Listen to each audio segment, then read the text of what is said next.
Connaissance, recherche, sciences, sciences, mathématiques, théorie, physique, philosophie, conférences, archéologie, nature.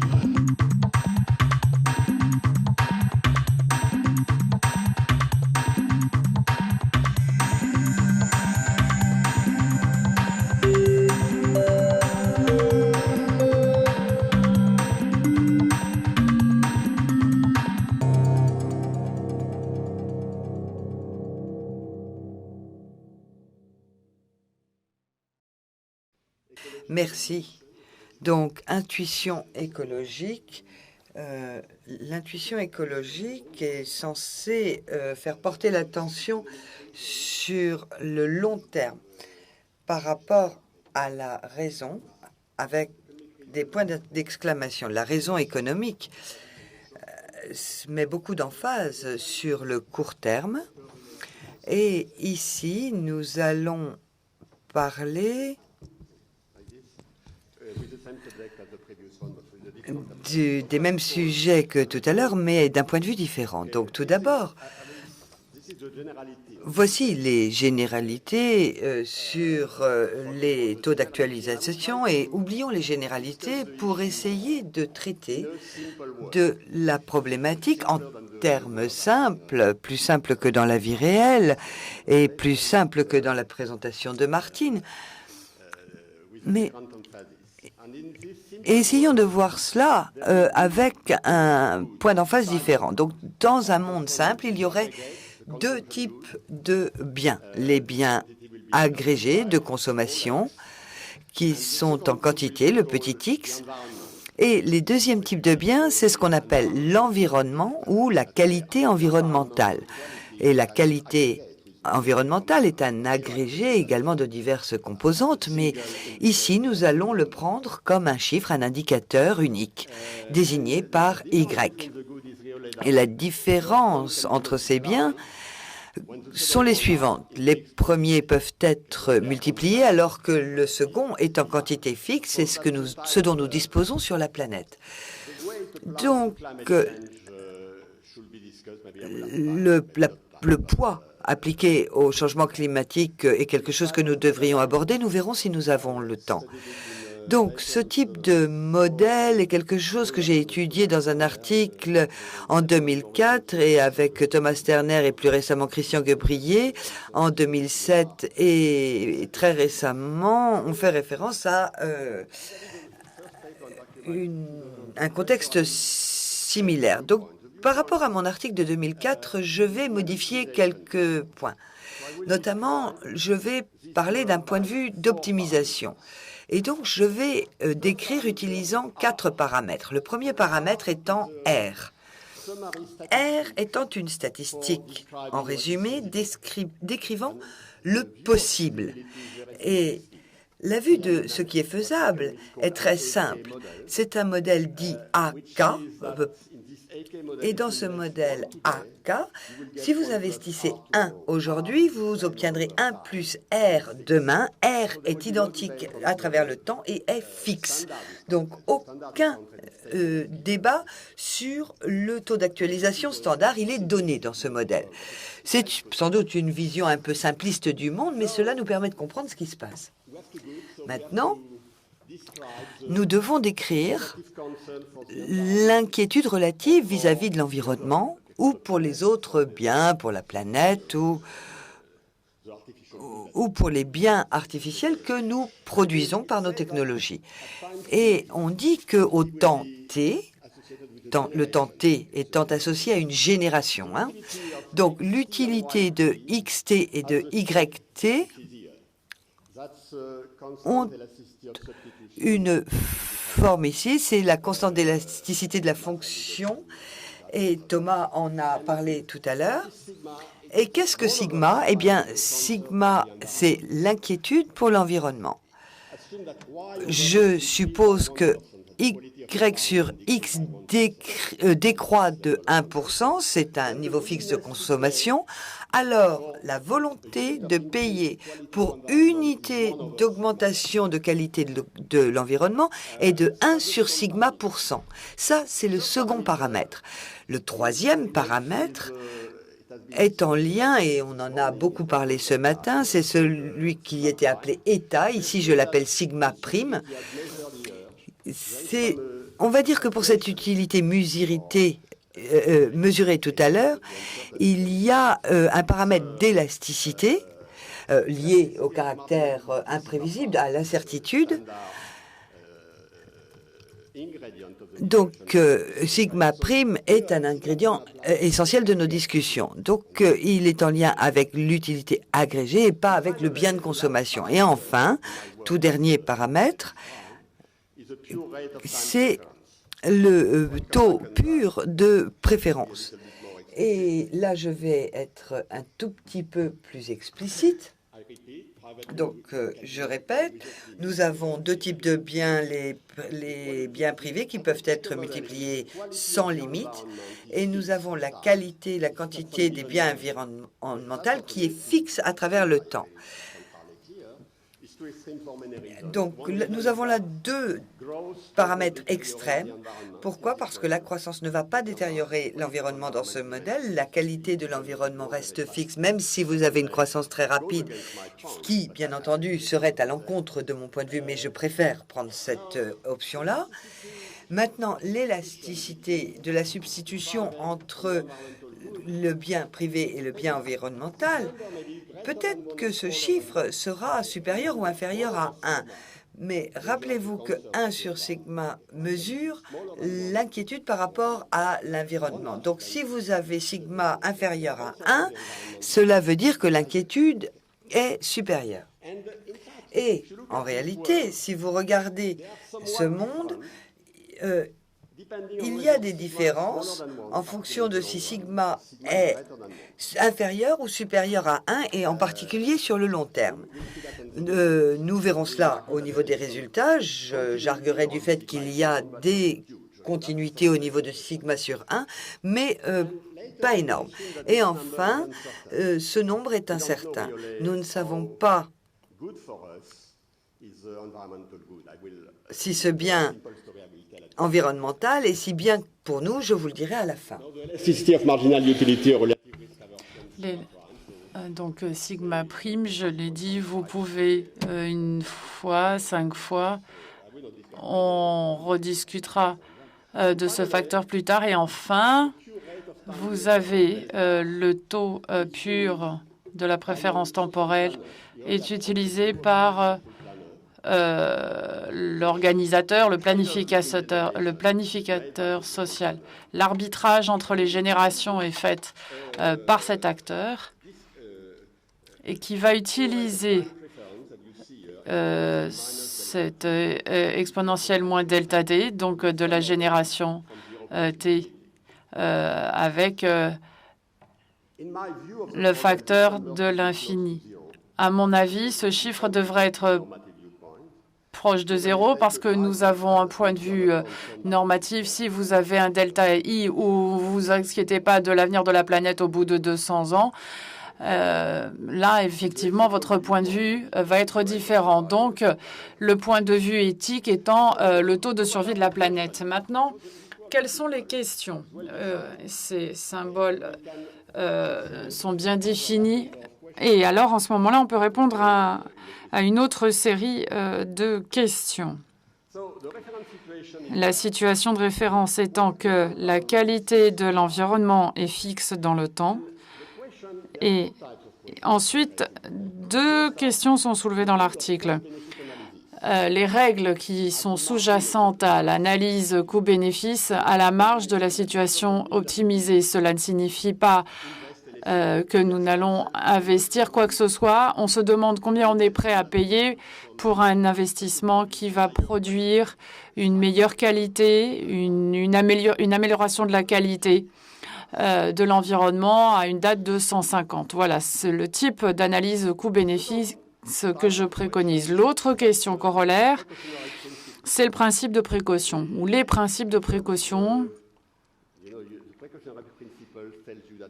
qui vous indiquent que si un dégât irréversible a été provoqué sur l'environnement, des mesures avec un certain rapports de coefficacité doivent être mis en œuvre. Donc, je vais essayer de traduire dans ce modèle l'hypothèse du principe de précaution en une histoire qui sera une illustration de ce raisonnement. Donc, je parlerai du principe de précaution.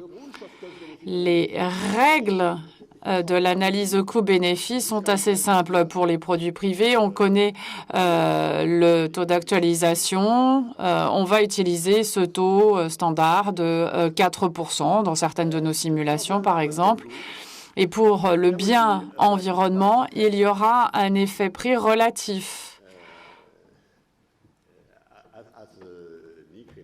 Comme Nicolas nous l'a rappelé, et je le rappelle effectivement à mes étudiants, avec le taux d'actualisation, il faut annoncer l'évolution du prix relatif. Et puis, il y aura ce que l'on appelle un taux d'actualisation écologique.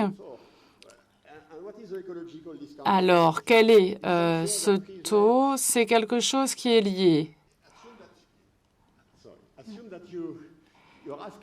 au point suivant.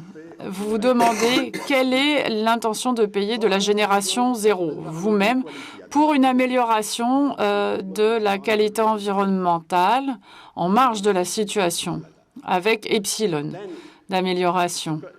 Ensuite, la réponse à cette question va refléter une analyse coût-bénéfice et c'est l'intention marginale de payer de génération zéro, donc ce que vous êtes disposé à dépenser pour avoir une amélioration de qualité de l'environnement pour vous, pour votre propre génération, avec une actualisation qui est influencée par le taux d'actualisation écologique qui est illustré ici par l'équation. Ça, c'est la définition de ce qu'est l'équivalent d'un taux d'actualisation écologique. C'est ce qui permet de comparer ce que vous êtes disposé à payer pour vous et pour les autres générations. Les autres générations vont être confrontées aux mêmes difficultés, aux mêmes questions que vous, et cela doit apparaître dans nos calculs. Alors, les questions sur l'analyse coût-bénéfice, ce sont des questions sur ce taux d'actualisation, quelle est sa valeur asymptotique, quel est son profil temporel. Donc voilà pour les premières questions auxquelles nous nous attelons à répondre. Et puis ensuite, il y a une autre série de questions qui sont liées notamment au principe de précaution. Quel montant pouvons-nous dépenser pour prévenir, empêcher des dégâts irréversibles sur l'environnement? Et là, il va falloir qu'on donne des limites à ça. Dans le premier cas, le dégât irréversible a certaines conséquences qui vont se produire à un moment donné. Ça devient un élément moins epsilon pour toujours pour l'environnement. Maintenant, la question, c'est quelle est la somme que je suis prête à dépenser pour prévenir cet événement? C'est une question soulevée par le principe de précaution. Je ne peux répondre à cette question uniquement si j'ai une idée du taux d'actualisation asymptotique, mais également sur son profil temporel. La deuxième question, le dégât irréversible va se produire plus tard, à une date donnée, mais ses conséquences sur le bien-être sont inconnues. Donc, on ne sait pas si sigma est élevé ou pas. Il faut que l'on ait une certaine idée, mais on va apprendre si cet événement est vraiment grave ou pas, et à ce moment-là, on prendra une décision. Alors, la réponse aux premières séries de questions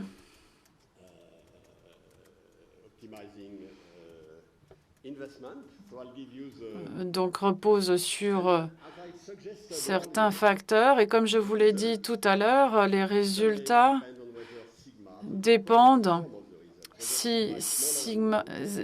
de sigma, s'il est supérieur ou inférieur à 1. Donc, sigma est supérieur à 1. Vous avez un environnementaliste modéré. Vous croyez un petit peu à l'importance de l'environnement, mais pas trop. Ensuite, si vous êtes un environnementaliste modéré, donc vous avez R moins delta sur sigma prime, Ça, c'est le standard que vous allez appliquer notamment aux biens publics. Maintenant, quel est votre taux d'actualisation écologique asymptote? C'est 1 moins 1 sur sigma. Donc, sigma prime A, delta. Donc, delta est proche de 0. Donc, sigma prime, sigma était de 2, par exemple, ce qui n'est pas irraisonnable, serait la moitié du faible taux d'actualisation. Mais il faut connaître aussi la dynamique des taux de croissance optimale. Et dans ce contexte, le taux de croissance diminue. Ça, c'est ce que nous dit l'algèbre. On pourrait l'expliquer, mais il faudra avoir du temps pour le faire. Donc, si vous êtes un environnementaliste radical, vous avez un point de vue différent sur la croissance.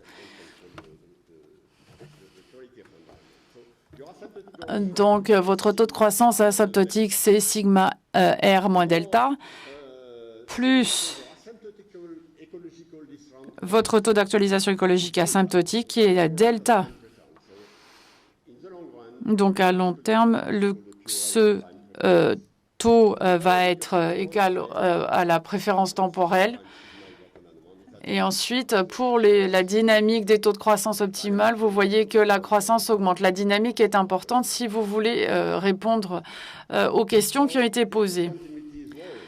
Cette discontinuité est inquiétante, mais il y a une limite. Pour chaque tenté, si l'on prend la trajectoire optimale, ainsi que le taux d'actualisation écologique, eh bien, la trajectoire optimale est une fonction permanente de sigma. Donc, vous voyez ici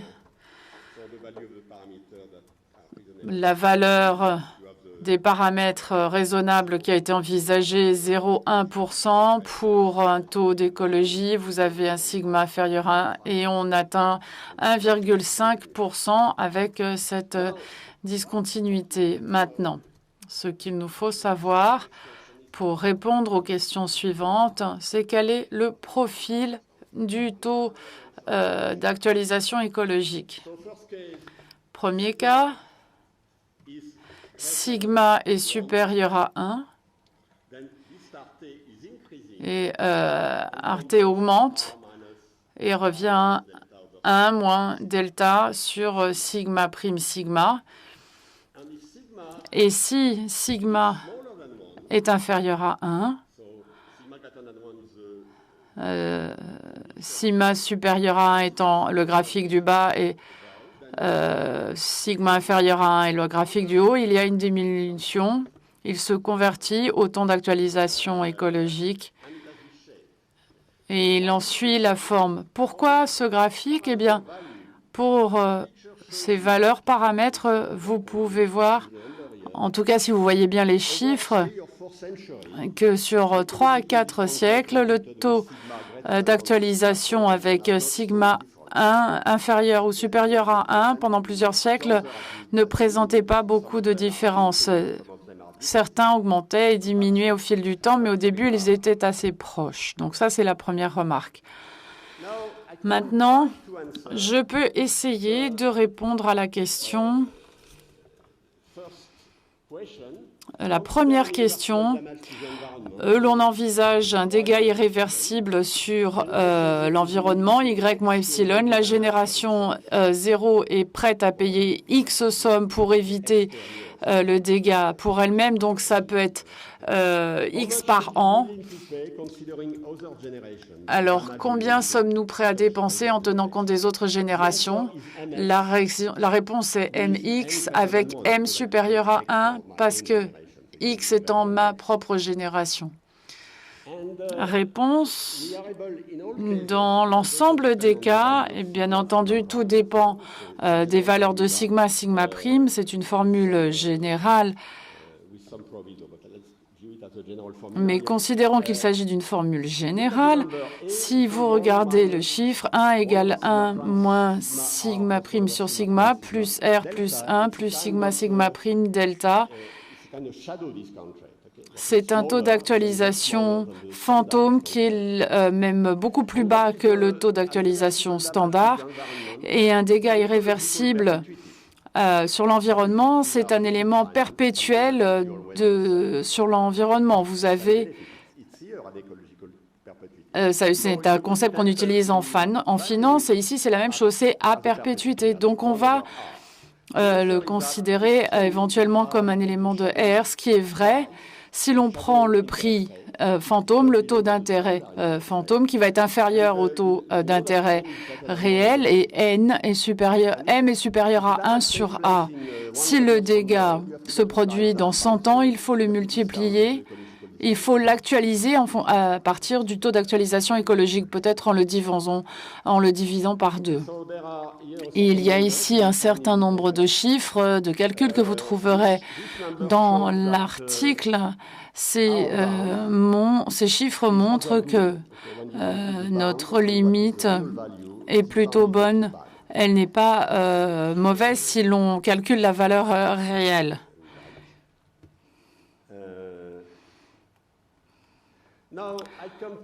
Et maintenant, j'en viens au deuxième point.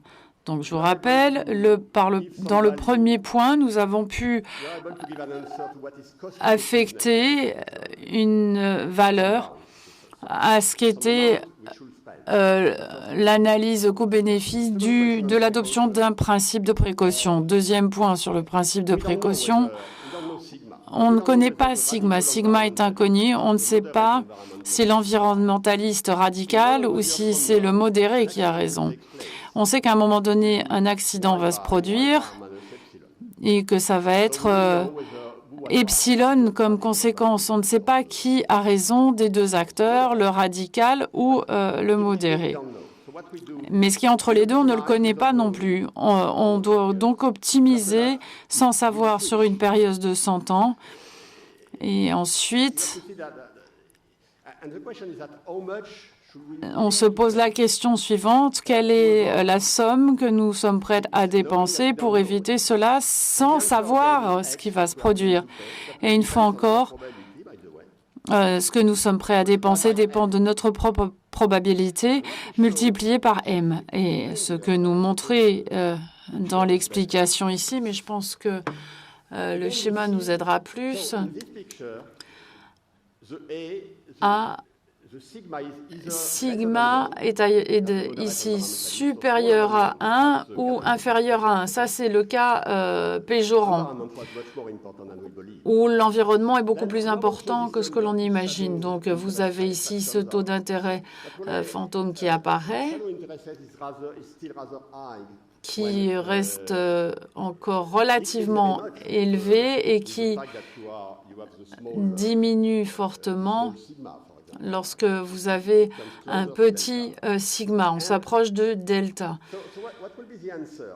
Et la réponse, quelle sera-t-elle? Vous appliquez un coefficient de multiplication entre ce que l'on est prêt à dépenser pour éviter cela pour nous, pour notre génération, donc sans savoir ce qui va se passer, sans connaître la probabilité, et ce que nous sommes prêts à investir si cet événement devait se produire dans un siècle. La probabilité est de 1 ici. Dans la marge inférieure de ce que nous sommes prêts à payer revient de la formule précédente et serait un facteur de multiplication de 28 ici sur ce schéma, sur ce graphique. Si vous êtes certain que l'environnementaliste modéré a raison, eh bien, on va payer 13 fois multiplié par le taux d'actualisation écologique, multiplié par ce que vous êtes disposé à dépenser aujourd'hui. Donc, il faudrait diviser pour 2 pour le taux d'actualisation écologique, pour savoir ce que vous êtes disposé à payer pour vous-même. Mais ce que le schéma nous dit, c'est que plus l'horizon est éloigné, plus la courbe prend la forme que vous pouvez voir ici. Donc, il faut prendre un coefficient multiplicateur qui est le même que si vous étiez certain que le pire va se produire. Si vous êtes Monsieur Allègre, par exemple, vous agissez comme si vous êtes encore moins certain et vous êtes disposé à payer moins parce que la probabilité vous semble encore plus faible. Je ne sais pas si les résultats sont tout à fait compréhensibles. En tout cas, l'algèbre semble correcte. En tout cas, l'idée est que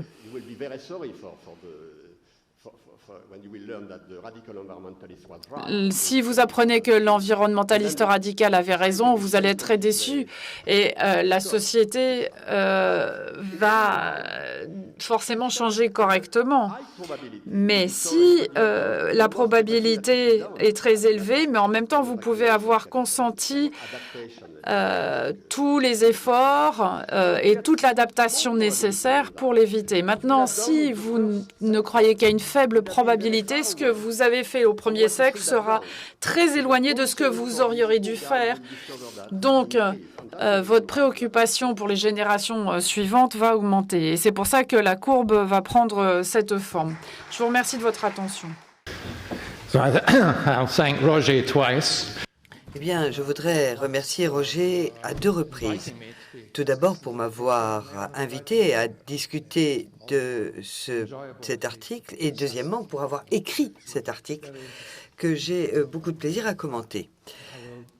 Donc, je souhaiterais faire quelques commentaires très spécifiques sur les détails de l'article, mais je vous assure que vous n'avez qu'à m'écouter, vous n'aurez aucune diapositive. Donc, essayez de vous souvenir du graphique passionnant que vous venez de voir à la fin de la présentation de Roger. Ceci étant, je voudrais maintenant commencer par le commencement, si vous le permettez. Ici, il s'agit d'une fausse idée très fortement répandue qui consiste à dire que les gens peuvent à la fois profiter de ce qu'ils vivent maintenant et profiter de l'environnement. Et dans le contexte de notre conférence, nous devons poser la question de ce qu'est exactement le Y. Certains pouvaient penser qu'il s'agissait de la température ou des concentrations en carbone dans l'atmosphère, des choses extrêmement variables sur lesquelles nous pouvons agir. Mais ce que nous montre cet article, c'est que le Y ne peut varier que très peu.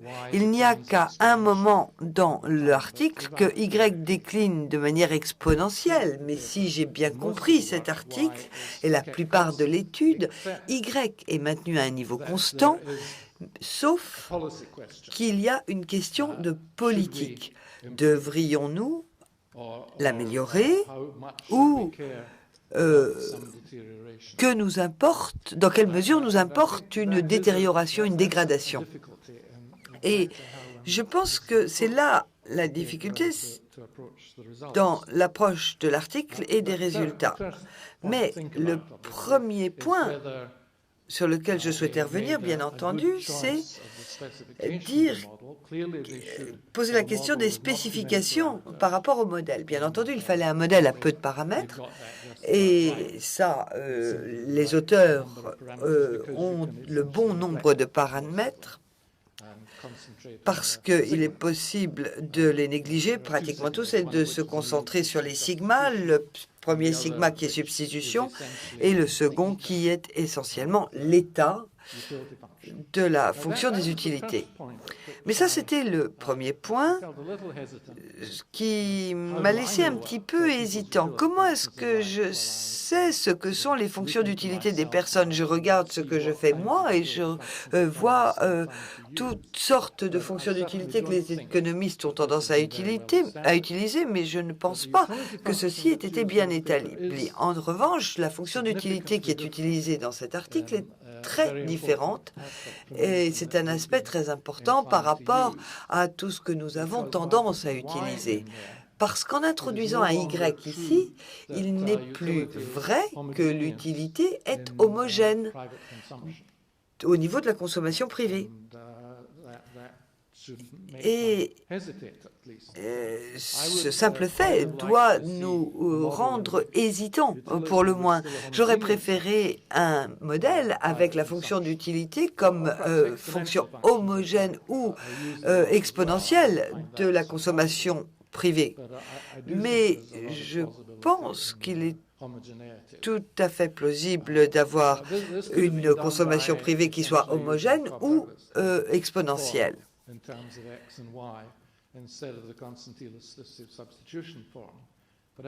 Je constate que si l'on avait choisi le concept de la substitution, il n'y aurait plus eu suffisamment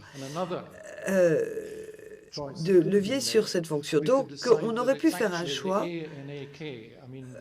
par rapport au A et au AK, la fonction de production qui va dépendre de la taille de l'environnement.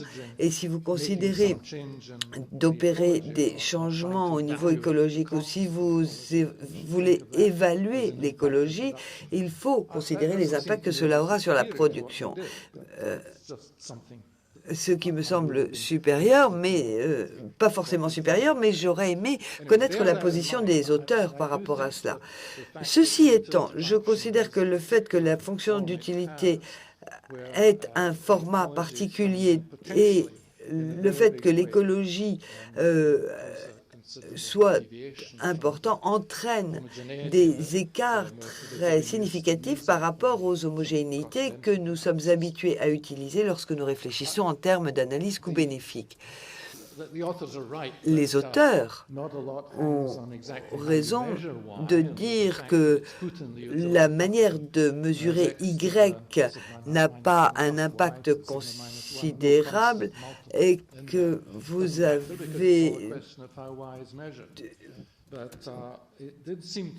Mais il m'a semblé que si vous faites des analyses coût-bénéfice et si vous êtes en train de réfléchir, comme ils le font dans cet article, à des changements au niveau de l'écologie, alors il va falloir décider de comment on mesure cela. Et je vais être un petit peu... je vais revenir là-dessus parce que j'aimerais bien que les auteurs nous disent ce qu'ils ont à l'esprit. Ceci m'a sauté aux yeux de façon plus évidente quand j'ai regardé le modèle qu'ils utilisaient et quand ils parlaient du taux d'actualisation qui était approprié au changement écologique, au changement au niveau de Y, de l'environnement. Dans un modèle dans lequel la consommation privée est optimisée dans le temps, mais dans lequel la consommation publique, c'est-à-dire l'état de l'environnement, ne l'est pas, eh bien, X est maintenu constant dans la plupart des cas. Et je pense qu'il s'agit là d'un problème très important. Le fait...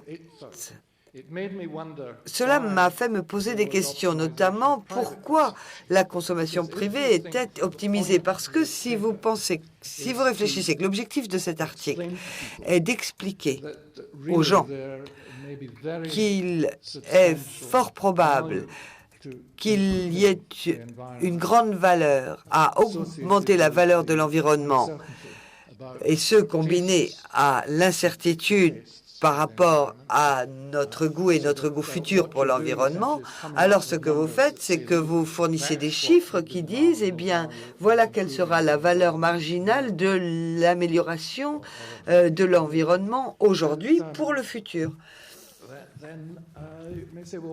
Mais maintenant, la question est pourquoi optimiser cette consommation? Pourquoi ne pas simplement introduire une progression de consommation à un taux constant dans le temps et ensuite faire l'évaluation, ce qui donnerait des masses plus simples, et c'est ce que les gens ont fait le plus souvent lorsqu'ils ont réfléchi et travaillé aux analyses coût-bénéfice. Ce qui m'intéresse de savoir, c'est pourquoi les auteurs n'ont pas fait cela, mais je vois également que cette optimisation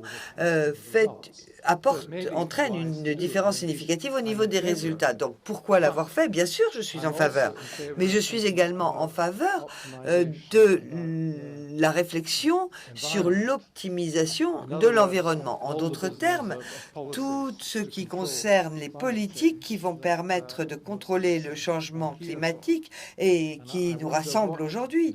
Je me demande au niveau de ces politiques, quelle différence ferait ce modèle et quelles seraient les réponses que nous obtiendrions si nous appliquions ce modèle. Et maintenant, je vais être très précis pour parler du problème le plus important que me pose cet article, à savoir la question de savoir ce qui est impliqué par l'incertitude de savoir ce que sera notre connaissance et notre compréhension des goûts des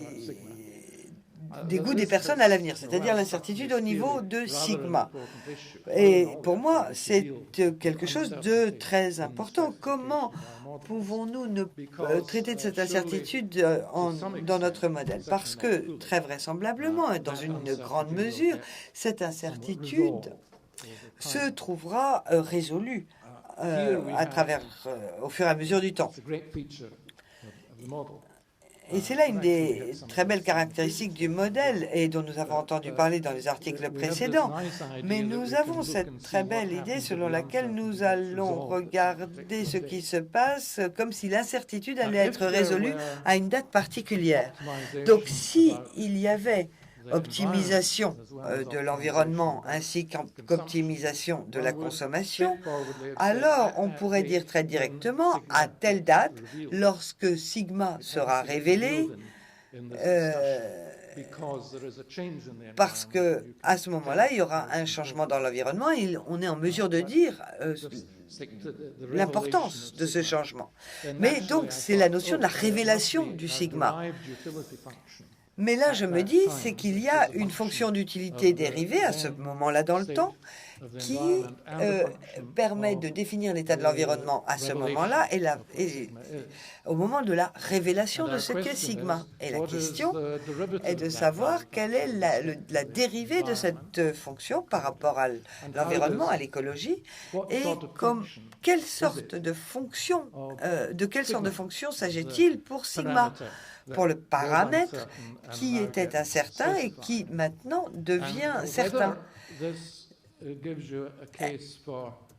Alors, la question est de savoir si cela oblige à plus s'intéresser aux effets de l'environnement que vous ne le feriez si vous ne preniez qu'une valeur moyenne de sigma, ou de vous y intéresser moins.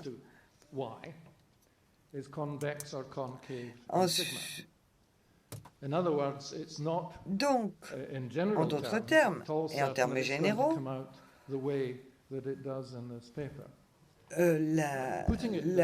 le graphe ne va sans doute pas ressembler à ce qui est proposé dans cet article, mais ceci suppose qu'il y ait des actions conditionnelles. Et moi, là, c'est simplement poser une question parce que ce n'est pas une conjecture, je n'ai pas la réponse à cette question. Mais serait-il possible que vous puissiez décider de remettre à demain des activités bonnes pour l'environnement et d'être dans l'expectative pour voir quelle serait l'importance? Parce que si l'événement est important, à ce moment-là, les gens prendront des actions sérieuses et si l'événement n'est pas important, ils ne mèneront aucune action. Mais il me semble que cela est censé de dire que des actions devraient être entreprises, dès que les informations seront plus sûres. Mais ceci n'est qu'une conjecture, ce n'est qu'un pari, et je pense que l'opposé est également possible. Cela revient aux travaux de Claude Henry par le passé concernant l'importance de la révélation de l'information et l'impact que cela pouvait avoir. Mais il me semble que c'est un problème qui est au cœur de cet article. Et encore une fois, j'aimerais entendre la position des auteurs par rapport à ce point.